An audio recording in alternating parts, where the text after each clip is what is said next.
This week in 40K.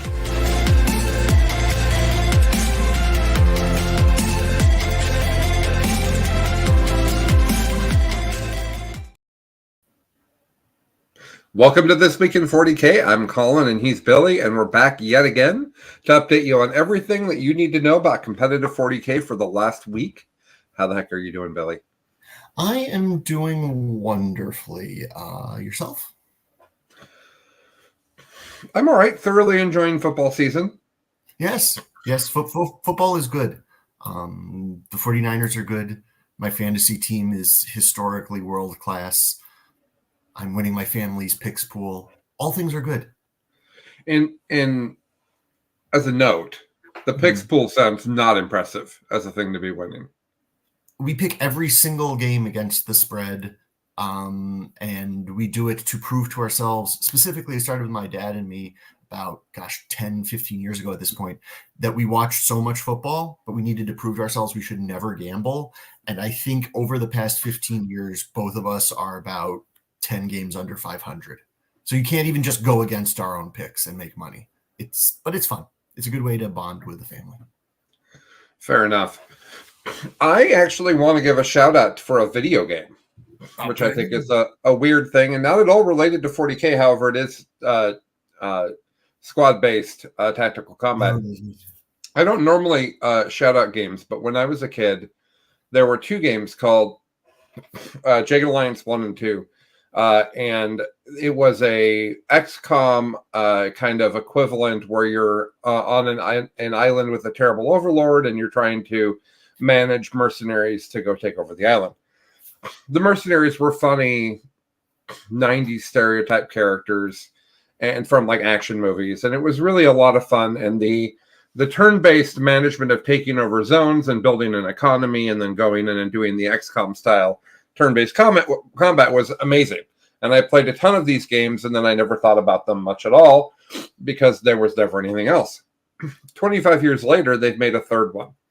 And it is an incredible game for anyone who enjoys strategy. So I would strongly recommend checking it out on Steam. If you like XCOM, you will like it. Say the name one more time.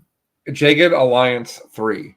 It is a very fun game where you get to manage mercenaries, and they kill people and they level and you find loot and all the things you're looking for. So very happy that company made another version of that game 25 years later. So I wanted to help them. That was my intention. Like let's help out this company that made an amazing game. Incidentally, I think Baldur's Gate 3 is one of the best games I've ever played in my entire life. Just while we're shutting things out. Baldur's Gate is killing me right now because because of the track marks from being a recovered MMO player. I never allow myself to own a PC that can play games. And I'm an Xbox player because I made that decision 15 years ago, whatever. And it's not on Xbox yet. And I find myself looking at deals for gaming PCs 7 times a day. Yeah, and people always say, well, MMOs take too long. Well, I'll tell you, I beat Baldur's Gate 3, and it took about 110 hours. Yeah, I mean, that's a week for me playing an MMO, but yeah. Fair enough. All right, well, why don't we talk about 40K now, just for fun? Let's talk about 40K. I had fun. Well, go ahead. Just sort of the general gist of our 40K-ishness. Yes. We'll discuss the conceptual existence of 40K. Indeed. I had a fun time playing Space Wolves last week, but they still sort of hit closer to noodles than what I was enjoying. So I'm going to be trying Black Templars out this week, which, spoiler, seem to be doing okay in the overall meta. Did you have 40K-ness this past week? Yes. Do you want to discuss it? Do you need to recall it? I found it. There we go. I was running a query. On Sunday, I played some Imperial Guard into kind of a Monster Mash version of NIDS with the two Norns jumping on objectives and being like, here we are. Really fantastic game, super interesting. And I do kind of love playing Guard right now. However, I acknowledge that their rule set is not particularly interesting. I played that on Sunday, and I don't have enough of the new Marine rules to be playing them yet. But as soon as I do, I'll be... Oh, excuse me. I'll be grinding on that as soon as I can. Okay, well, listen to the rest of the show because I'm pretty sure we have all of the Marine rules. Okay. Yeah. Well, great then. Here we go. Our top story.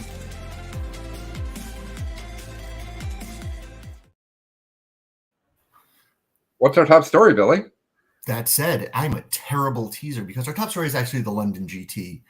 It was that or Marines, and I actually think a 730 person tournament needs to take precedence over the ending of NDAs and not actual formal releases of things. Because you're not going to see Marines in the wild for 2 weeks, but you are going to see the overall London GT meta playing itself out. 734 players. It was won by someone whose name, quite frankly, I didn't recognize, but was getting shouted out by all sorts of other wonderful players. And this is again where my preparation should be better. What was this guy's? This person had a 3-letter last name. VSL. Yes. What's his first name? Liam VSL. Do you know Liam? I don't know Liam. I've never heard of Liam before. I do not. No.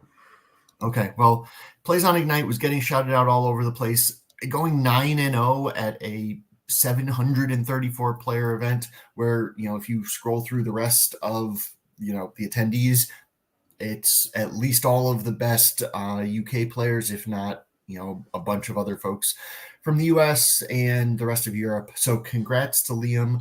Chaos Space Marines. I don't know. It was an interesting event. I know Noah Badome of this network and just wonderful humanness was there sharing pictures. Looked like an amazing venue. He actually took best nights, which sort of like and the world's tallest short person. But yeah, London GT this weekend. Yeah, I think that there's a lot to be learned there. It's an enormous tournament, and nothing is enough data basically ever to talk about this stuff. But this is an interesting point in what's happening since the change to the meta just a few weeks ago. I think what's so interesting about the London GT as we talk about it is the factions that are in the top 10. And we're going to talk a lot about Eldar being too good still this week, and that hurts me. But the rest of the meta around it looks interesting and fresh. So I'm really excited about that as we dive in and talk about the London GT. Yeah. And there's some suggestion that Eldar might just be very good, not too good. Like still at the top of the heap, but there is gain into it. Yeah. I think that's fair. I think the problem with what's that, Billy? I said I couldn't tell from your face whether that was a yawn or a disagreement. Well, not both. Porque no los dos. There you go. I think that the problem with Eldar is not their overall meta position, because I think there are things that can beat them. I think the problem with Eldar is that they provide a very unfun, unwinnable experience a whole lot of the time they're at the table. I think that while there are other S-tier armies that can deal with them, I think that they are basically impossible if played well for a lot of the factions in the game, and that's a problem. That's more of what I'm thinking about is the spread from best to worst. Like, I want that to be narrowed. I don't want to have extremes on either end because those are armies that aren't healthy for the game. So that's my concern about Eldar. I don't think that they are nearly what they were before after the 7 or whatever. Excuse me. Oh, very sorry, everybody. Before the 17 nerfs that they had over the last 6 months. So I guess we'll find out as time goes on. And the stat check guys, of course, all the data that they're churning over the next few weeks will shake out too what the mathematics of it say. Yeah, I absolutely agree with all of that. One other thing that I'd be curious about is how much of the inertia of Eldar staying at the top is just all of the top players gravitated towards them, and Eldar has a play style that the top players enjoy and can make succeed. So while there might be other factions that are parallel in the way they play the game and at an equivalent power level, there's just this inertia of, well, I've been playing Eldar. I know how Eldar work. I know how Eldar beat all these other guys. There's no reason for me to explore anything else. I think that. Yeah, I think that's fair. I think that also, though, you have to realize the fact that Eldar was the strongest dumb gun line, yeah, and the best tools. Yep. So you had this army that a lot of people could pilot and shoot you off the table, but then when you got to the good players that could shoot you off the table while scoring 1,000,000 points, while moving around, while never letting you shoot back, while there was an ability to be tomfoolerous on top of the the core gun line issue, the fast gun line that shoots you from whatever angle they please, very accurately issue that Eldar have. Yeah, and you're definitely seeing the tomfoolery angle being played up. I was seeing 5, 6, 7 of those little 5-man just can be anywhere on the table they want units in a lot of the lists I was looking at. But that is a tease for later. Yes. Shall we move on to what's news? Talk about Space Marines? Yeah, let's move on to what's new so I can tell you all about Space Marines. What's new?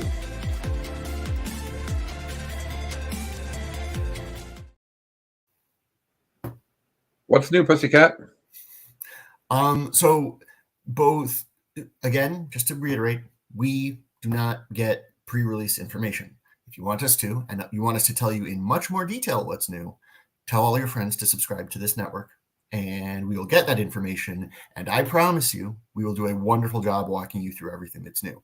Instead, we have secondhand sources. They're wonderful sources, but they're secondhand. Both Goonhammer and Art of War released, absolutely detailed breakdowns that I went through on Saturday morning. All your other favorite content creators of 5,000 plus subscribers had it. For my money, I prefer to read things as opposed to have it be told to me on a YouTube video. So the Goonhammer review has it. They have breakdowns of all of the detachments with what the rules are, all of the data sheets that changed with what the changes are. The only thing that is not out that we are not sure on is what the points are, because the points are in the back of the book are very clearly pre-MFM points. They have 240 point 10-man desolation squads, and there's just no way that's the case. So the consensus is that the MFM points are what it's going to be. There are a few questions, and notably to how I like to build armies, little bit of uncertainty about how many points the new intercessors with jump packs are. I believe it says they're 95 points for a 5-man, which is 20 points for a 5-man cheaper than current assault Marines with jump packs. It's an easy sentence to say. But other than that, we pretty much have everything, all of the information you need to build a list and go out and try it out. Anything you want to jump in there, or just should I start going through high level what else is new? I don't think that they have all of the data sheets that changed in that article. Between that and Art of War literally flipped through the book and referenced every single one. Oh yeah, but that's not in writing anywhere. I need writing if I'm going to actually go play the army. Goonhammer has some of it. You're saying they have all of it? They wrote out. They did not write out the data sheets, but they wrote out in plain English sentences what changed. And it's very minimal. It's honestly, other than the Oath of Moment change, very little that you're going to be playing with. Were you using the minus AP Storm Speeder? Like, that's the other thing that meaningfully changed. I guess Stern Guard. Anyway. Yeah, I'm with you. Okay. I think that Marines are conceptually very exciting from a Warhammer theory position. So let's talk about that for just a second. So basically, the indexes are one of the detachments you can run for an army. So when the codexes come out, you get to keep that thing you were playing. So Index Hammer isn't just this thing that's a waste of time. Right. They're okay tweaking it, and I'm okay with that too. But you get to keep that kind of detachment and playstyle, and then they're bringing in other detachments and playstyles that go with it. And for Tyranids, I had a concern that there would be one that was so good that no one will play the rest of them, and that's simply not what we're seeing. The Tyranid book appears to have incredible variety. I have had a chance to go through the Goonhammer stuff as well. I just didn't feel like that was a great tool set for playing the game, but I went through the Goonhammer stuff as well, and what I was taken back from is that I usually can read through a rule set and identify the direction of the most abusive thing. I usually can look through and be like, that thing, that's the thing we play with. And I didn't see that because I felt like there was enough different things that could be good to give it real variety. And I'm optimistic that we're going to end up with Molten Marine lists that have different units in them, not just different play styles, because that's what I really want to see. Yeah, I completely agree with that. To my mind, there are 3 of the 7 stand out as better than the rest, with potentially the Vanguard jumping into that and making it 4 of the 7. But each of those has, like, the Iron Hands army is going to look different than what the Salamanders army is going to look like. The Gladius sort of as the catch-all, with the Vanguard being, I'm not quite sure what it looks like, but it's got a lot of interesting tricks. So yeah, I completely agree. I think they've done a very interesting job of giving you tools that will allow, like, my reason that I like playing competitive and building the best army that I can is I want the reason that I lost to be I played poorly, not that my toy soldiers couldn't do the things that I wanted them to. And I think that there are sufficient tools in here that your toy soldiers will do what you tell them to do. It's on you to tell them to do the right things. Okay. Yeah, I could see that. And I think that, are we going to go through the kind of roughly what the detachments are? Yeah. Do you want to do that right now? Okay. So yeah, but we got to do this high level though, because everybody, if they want the detail, they've already watched the whole thing. Yes. It's going to be fast. So the first thing, just everyone should know by this point, but Oath of Moment, you don't get wound rerolls anymore. Boo. Right. It sucks. All right. So Gladius detachment is just the index, with one important change that's not a change. Bolter discipline is now fire discipline, and it's the same rule. So that stays. And that, to my mind, that one rule keeps that detachment in question for the top. You have the Imperial Fists one, which is stand still and shoot things. All weapons get heavy, and if you had heavy, you get +1 to wound. That has me really scared for indirect, but we'll see how that plays itself out. Losing the wound reroll in Oath does hurt on that front. And the fact that you can't move anywhere is just bad 40k play. Jump in at any point here. Iron Hands get one of a hit, a wound, or a damage reroll per shooting activation. Actually, it might just be per activation. I think it's shooting or melee, but melee, you're rolling so many dice. And then some enhancements and stratagems that basically steal some of the other things. You can basically give all of your vehicles assault guns. So that one, right. that one is the shooty. Basically, that's Eldar Light. You have the Salamanders. Oh, I don't agree. I think it's going to be the Dreadnought Dance Party, which isn't going to feel like them, isn't going to feel like them at all. To my mind, the reason I say Eldar Light is that it's the same sort of thing where you want high quality, low quantity shooting or activations for everything, because you're much more likely to convert over, and that ends up being a lot of hulls, which is sort of what you saw with early Eldar. Right. So the Salamanders one, every gun gets assault, +1 strength, one within 12 inches, and a bunch of shenanigans jumping in and out of transports, burning things to the ground. Salamanders, if I end up playing anything out of this book, it's probably going to be something Salamanders, which is sad because I wanted it to be the White Scars one, which is everything. No kidding. Advance and fall back and charge. But they don't punch any harder when they do all those things. So you get in there and you're like, hi, I'm here to punch you. And then you kind of just hurt your own hand. It's sad. That said, if you're mounted, there's one thing that lets you advance 9 inches and charge, which makes Thunderwolf Cavalry move 19 inches before charging, which is fun, but with nothing to help them punch. Well, Mitch will tell me I'm wrong, but I still think they're too soft. There's bigger problems with the White Scar rules, in my opinion, because over the last several rule sets for White Scars, we've looked at it and we've said, oh, okay, so no bikes, right? Like they're the bike army, and yet bikes never are good. Instead, it's always about Dark Angels bikes. So finally, they've put in mounted rules. Yeah.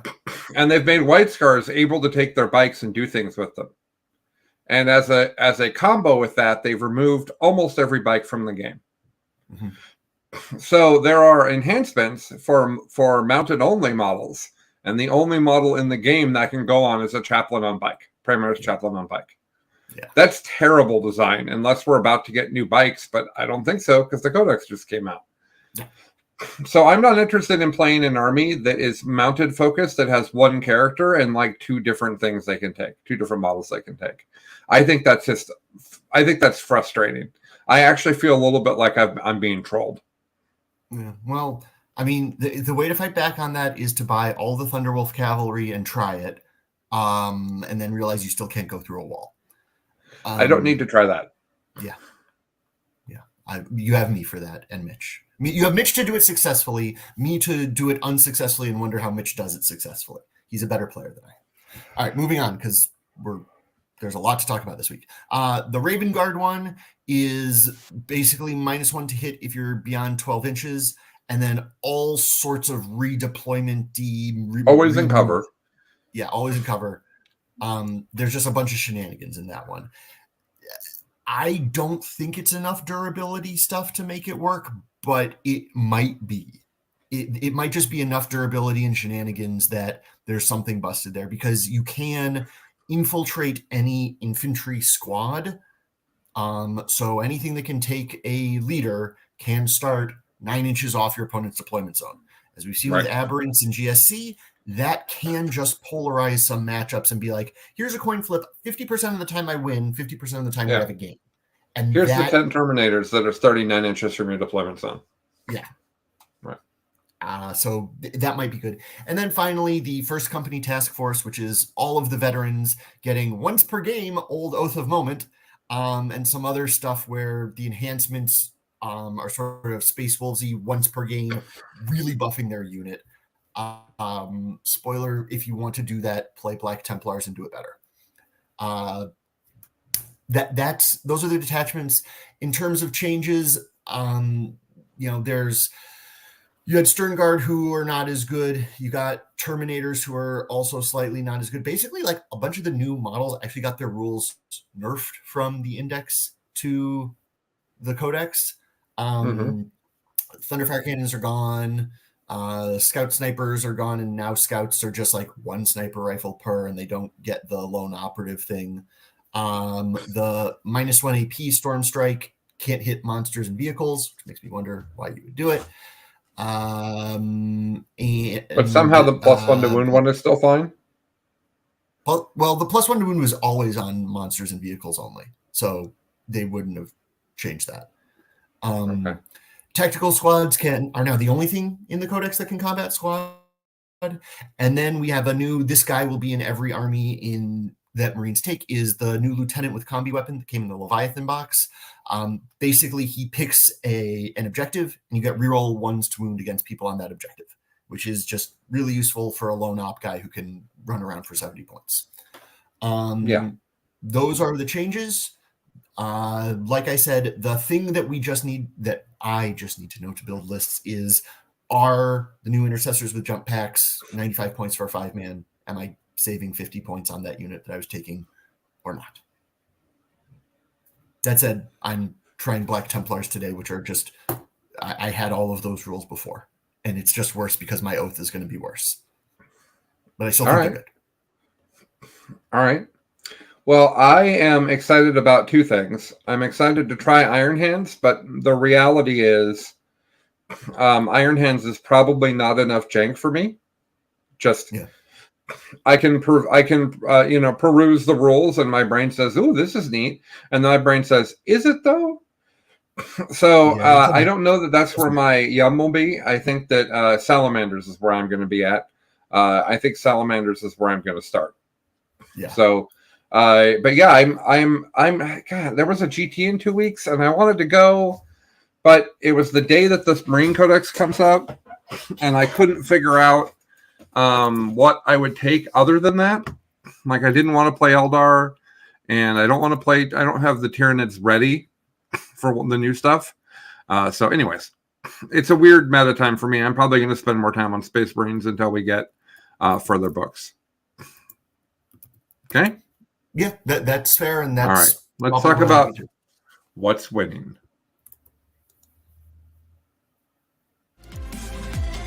What's winning?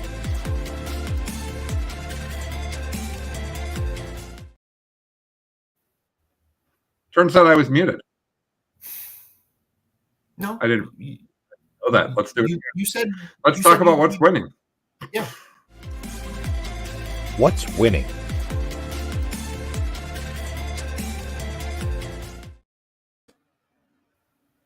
Are you there, Billy? I'm still here. I'm waiting for you to say. Why can't I hear Billy anymore? This is new and exciting. I can hear me. I could hear you. Colin can't hear me. But I don't know if people can hear me or people can hear you, Billy. I can hear you. You can hear me? Yeah. I can't hear you. Okay. I'll hop out and come back in. He doesn't. But I didn't do anything.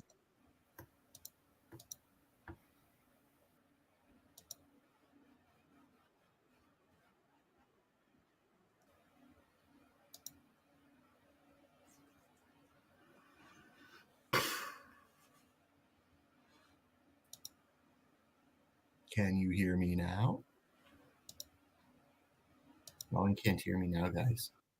They say they can hear. Okay. You guys can hear both of us. I don't know. Colin couldn't hear me. And my voice is just so sonorous and wonderful that everyone should be able to hear me. We're going to start with the London GT, which, as we said, was won by Liam VSL. If any one of you wonderful folks in the chat are familiar with Liam, let us know. Here's Colin back. Let's see if Colin can hear me now. Can Colin hear me now? Can Colin hear me now? Can Colin hear me now? I don't think Colin can hear me now.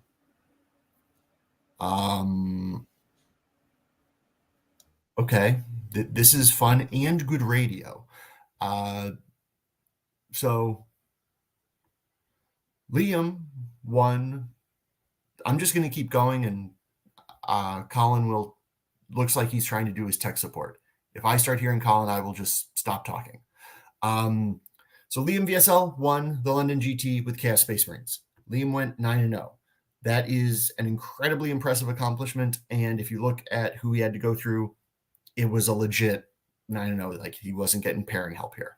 Liam brought 3 Chaos Lords, 1 Cultist Mob, 2 Rhinos, both Nurgle, 1 5/5 and 10 of Chosen. Yes, John, I am going to take that ball and I'm going to run. The Chosen were all undivided. 2 Forge Fiends, 2 twos of Obliterators, 2 twos of Warp Talons, 3 Nurglings, a Celeste, and a Blue Scribes.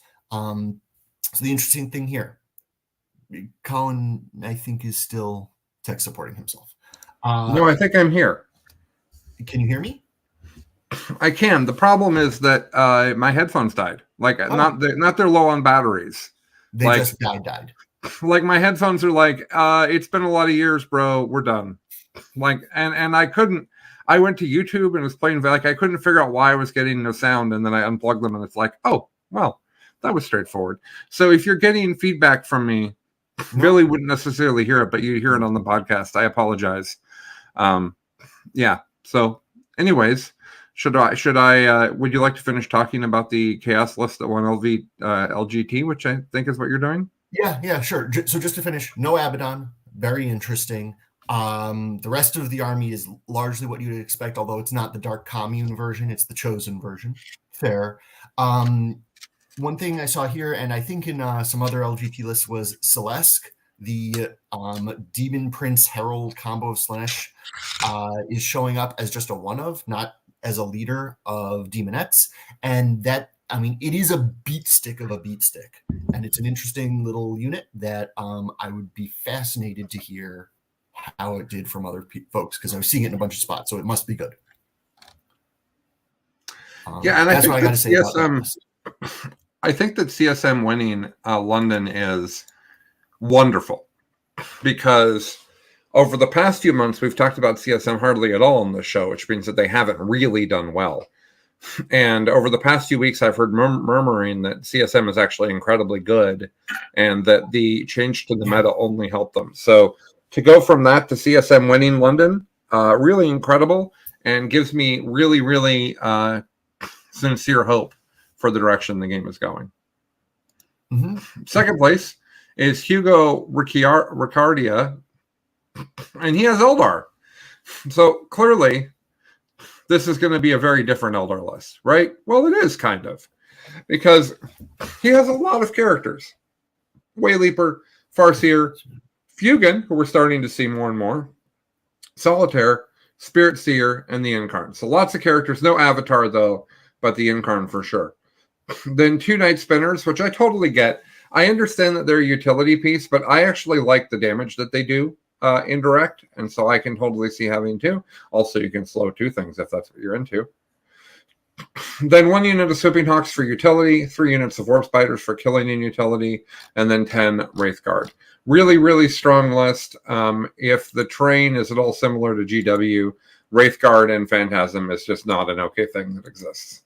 So, third place is Nassim Fuchain, and Nassim, or I think it's actually Nassim. Either way, he also had Eldar, and his list is extremely similar. He has the same characters. He only has 1 Night Spinner and 3 units of Swooping Hawks, which I think is really interesting. But then he has 2 units of 10 Wraithguard for 20 Wraithguard there, Billy. So that's wild. He does have 2 of the Farseers on foot that put out the +1 to wound bubble. Or not bubble, but buff. -1 to wound buff. Yeah. -1. Yeah. Okay, that's next up. Choice. What's that? I said that's a choice. That's interesting. Yeah, he's one of the best players in the world. So if he wants to take 20 Wraithguard, I'm not going to say anything snide about it. No. And then, in case we were wondering if Chaos Space Marines were actually good and if they had any math on them, Mr. Math himself, Manny, has taken Chaos Space Marines to 4th place at the London GT. So we've got CSM, Eldari, CSM. Whoever had that on their bingo card is more amazing than me. He does have Abaddon. And then he has the Dark Commune, 3 of those. I think those are really cool. Wow. What's that? I said, oh, wow. Okay. Yeah, this is very different than what you were just talking about. 3 units of 20 cultists, very different. Then 3 units of the full accursed cultists, 2 Forge Fiends, 2 units of Warp Talons, and 1 unit of Blue Scribes. So this is, I have brought many people, and I would like to play the mission now. Can you stop me from playing the mission with my many people? I think is what this list does. Yeah, well, I mean, Abaddon gives all those cultists a 4-up invuln. And the accursed cultists specifically can, because they have 1 wound and 2 wound models and feel no pains, there's not really an efficient way to put damage into them, especially with a 4-up invuln on top of all of that. And then they run out and advance and charge and hit you with +1 to hit and wound. So it's right. Actually the math is really good. This isn't but Manny is almost always a guns player, not a horde player. So I'm interested that this is the math that he found. Maybe why he got 4th. It could be. 5th place is supporter of the show and all-around amazing human, Vic Vijay. He also has Eldari, so just so we're clear, that's CSM Eldari, CSM Eldari. Not the most amazing news, but the CSM is mixed in there, and that's fun. He's got the Incarn as well. Autarch, Wayleaper, Fugan, Farseer, Spirit Seer. There's Fugan again. Yeah. Wraithguard, and then 2 Warp Spider units, a Shadow Spectre unit, and 3 Night Spinners. So again, different. And I remember when we talked about, I think it was Necrons, when they were really good, Billy, at the end of 9th. And I think we talked about how just take whatever data sheets you want, it'll be fine. Yeah. That's a lot what Eldar feel like to me. Like 3/4 of the book are data sheets that are strong, and you can kind of take whichever ones you'd like. That's kind of how it feels to me. Yep, abso-freaking-lutely. Yeah. So we won't go through the rest of the list, but just to tell you, Oliver Weiss with Raven Guard was 6th. Guillaume, Eldari in 7th place. Aiden Brocklehurst in 8th place with Dark Angels. And I have been meaning to check this and see if this is similar to what I've been doing with Dark Angels, and it is not. However, it does look like it is, yes, it is in fact a Gladius detachment that in fact borrowed some Deathwing Knights from the Dark Angels. Okay. Ninth is Christopher Radford with Chaos Space Marines, and then Josh Roberts in 10th with Chaos Knights. So that's the London GT. By far the biggest tournament we've seen of the 10th edition time. I'm super interested. I couldn't have guessed CSM being this dominant at it. Really, really neat. Next up, we've got the Hanseatic Alliance Open 2023 from Bremen, Germany. 200 players over 6 rounds. Unfortunately for all of us, it was won by Eldari. Now, where does my... Hold on, my window got closed. Oh, man. And now Google just stopped responding. I am having a morning, folks. There we go. Okay. So Fred Otto has won the event. We've talked about him before. Clearly one of the better players in Germany, or at least Germany adjacent, perhaps. His Eldar list is called Fair and Balanced, Non-Interactive, and Fun. And he has an Autarch Wayleaper FRC. He has Fugan as well. Spirit Seer and the Incarn. Then we've got 3 Night Spinners. And then he's got 1 D Cannon, a unit of Orb Spiders, and Wraithguard. And I think it's amazing how few things these Eldar lists are taking, Billy. Like, yeah, they're literally like, I don't know, here's like 7 things that are good. And then it's fine. It's just incredible how powerful that book is. Just amazing. And this is after 14 nerfs. Yeah. Christian Schachman. I'm not sure. Sorry, Christopher. Sorry, Christian, since your name's not Christopher at all. And he got 2nd place with Tau. And I've been really wondering when we were going to see this, because I think that Tau are incredible. And their output, their shooting output is offensive, and they're fast. And that's a good way to play the game. Anva, 3 Coterie Fireblades, which I haven't seen yet on the table. I'm sure they're cool. 3 units of Breachers, 2 units of Carnivores, 3 Crotex Riders, which appear to be 35 points, so I can see why they're on the list. 4 Crude Hounds appears to be 30 points. That also seems incredibly good. Big unit of Crisis Battlesuits. I love them, Billy, because they shoot at you and do a bunch of damage, and then several of them die, which I think is great fun. I love when Crisis Suits die. It's one of my favorite things. Yeah, exactly. 2 Hammerheads. 3 Piranhas, really inexpensive for what they do. Tetras, which are going to be auto-include. Sorry, that's a Forge World model. And then 2 Devilfish. All right. Next up, we have Marvin Peterson with Astra Militarum. Go, Guard, go. Guard are really good. All you got to do is get just a little bit of matchup help. Gaunt's Ghost, Solar Platoon Commander Ursula. Yep, makes sense. A unit of Catechins with their double flamer, which is super fun. 2 10-man infantry squads. Then you've got a Basilisk. You've got a Bulgrin, 2 Bulgrins for 3 Bulgrins for 80 points. I was actually looking at these last night, Billy, as I tweaked the guard list I've been playing with.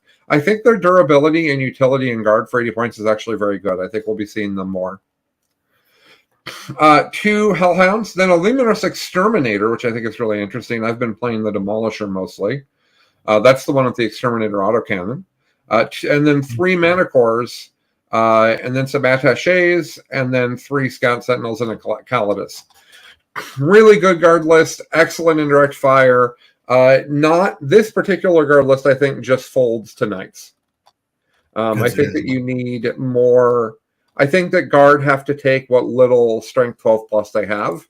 But who am I to argue with Marvin? He literally went 6-0 at Germany. So can I jump in there really quickly to deal with Knights? It seems that at least early returns, Imperial Knights are not very happy in the current meta that we're in. They're one of the worst performing factions. Chaos Knights, okay. Are Chaos Knights toughness 12 or are they toughness 10? The big ones are still T12, yeah. I think because that's what Chaos. All I mean is that T12 spam is going to be really hard for them.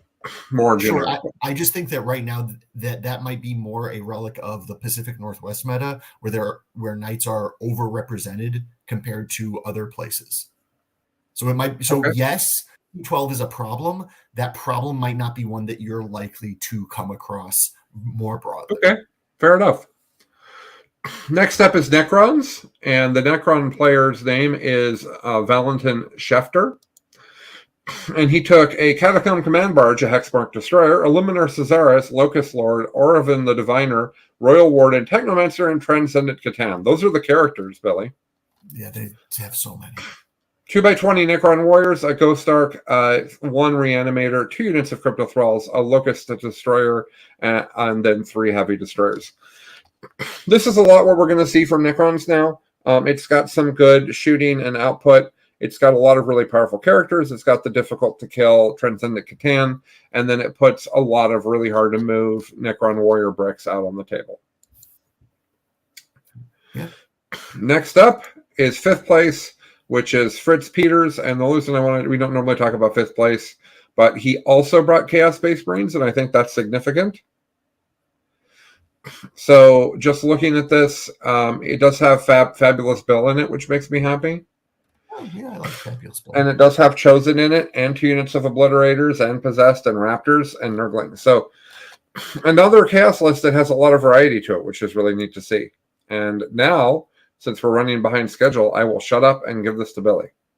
Well, my daughter is still asleep, so it looks like we'll be able to give the full hour-long episode just with shifted 10 minutes back in time. I'm actually going to have to drop at the top of the hour because I have a call. But well, then in that case, I'll let you keep talking. I have 9 minutes. I've been training for you this can my keep entire talking life. without me. No, we can't. No, 6-minute abs. You can't get a good workout in 6 minutes. The Crucible 2023 in Orlando, Florida is where all of the best players in the United States were. And you know that because the top 4 were Art of War, Art of War, Art of War, and Art of War. That said, that's a great thing to get a sense of what the US thinks are top lists. And also, if you just look through the rest of the placings, you're going to recognize a lot of names to the US audience. First place, we have John Lennon with Tyranids, the Synaptic Nexus detachment. A few different NIDS results, and Synaptic Nexus is what John is picking, but other people are picking other things. So what John had was a Death Leaper, a Tyrant, a Neurotyrant, 20 Gargoyles, 1 Biovore, 3 Exocrines, 2 Maleceptors, 3 Neurolictors, 2 Pyrivores, and then a 6 and a 3 of Zoanthropes. So some big bugs and some brain bugs blowing you up while all of the mission playing tools do their things. Colin knows more about this list is really interesting. This is my early pick for the best Tyranid direction. Okay. So I talked earlier about that idea of these norm emissaries that are just like going and standing on objectives and saying, I'm really hard to kill. This is the same Nexus detachment style as that, and it is extremely efficient at shooting. You can end up +1 to hit. You can end up with large numbers of your units rerolling ones to hit and to wound. So it shoots you extremely hard, and that pushes you back. And then it uses the speed and skills of Tyranids to play the mission extremely well. And on top of all of that, this is an army where Battle Shock actually matters. It has a CP stratagem to blow you up and take a bunch of mortals when you fail a Battle Shock. It can make you take Battle Shocks at weird times. It has -1 Battle Shock auras.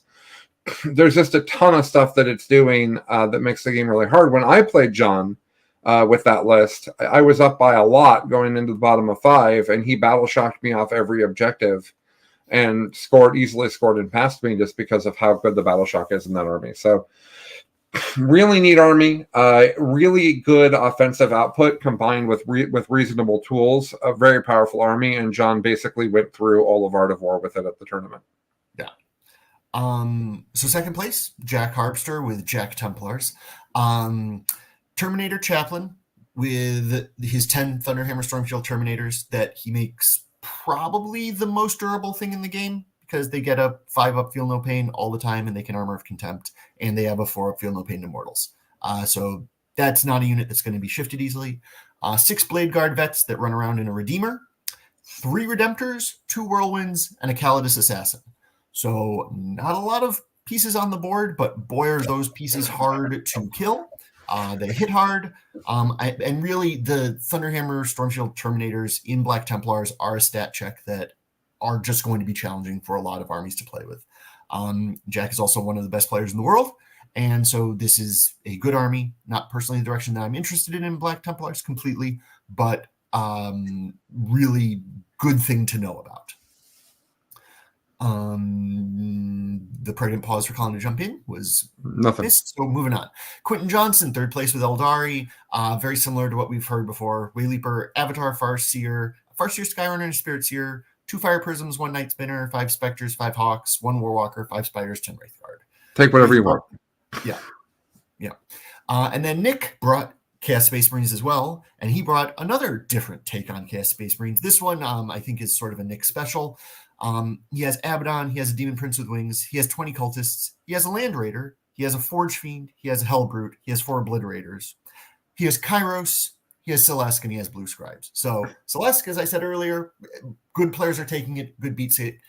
Nick brought Kairos because Fate Weaver is, I understand, his favorite model in the game. It's good.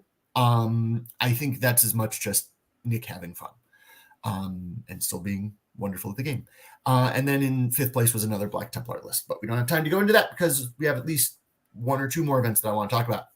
We have the Moab 2023 in Sylvania, New South Wales, Australia. So just running all over the world here today. This one was won by Joshua Brody with Chaos Space Marines. Joshua is more on the Dark Commune Accursed Cultist plan. Two of those units, 1 Warp Smith and 10 Cultists, 5 Noise Marines, 2 5s of Possessed, 1 5 of Raptors, 2 Predator Annihilators, a Forge Fiend, 2 Venom Crawlers, 2 3s of Nurglings, and Blue Scribes. So Chaos Space Marine players, take a small demon detachment to do your missions. Then pick if you want to go punchy or shooty or somewhere in the middle. You have the tools for all of that. Marks are obnoxiously good at skewing the math if you've never played with or against them. Try it out. You will have fun. Brad Milner, 2nd place with Orcs. Zagrod, Beast Boss on Pig, Knob on Pig, War Boss, 20 Beast Nagaboys, 30 Gretchen, 10 Commandos, 5 Knobs, 5 Storm Boys, 6 Pigs, a Kill Rig, a Kill Tank, and 2 Trucks. So more on the mechanized direction, but with more punchy than what our good friend Lucas was playing. Then we have Nids in 3rd place, Alexander Engelsos.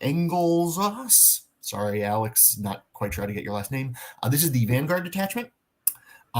This one, so that's the one that goes fast. The White Scars one of Tyranids.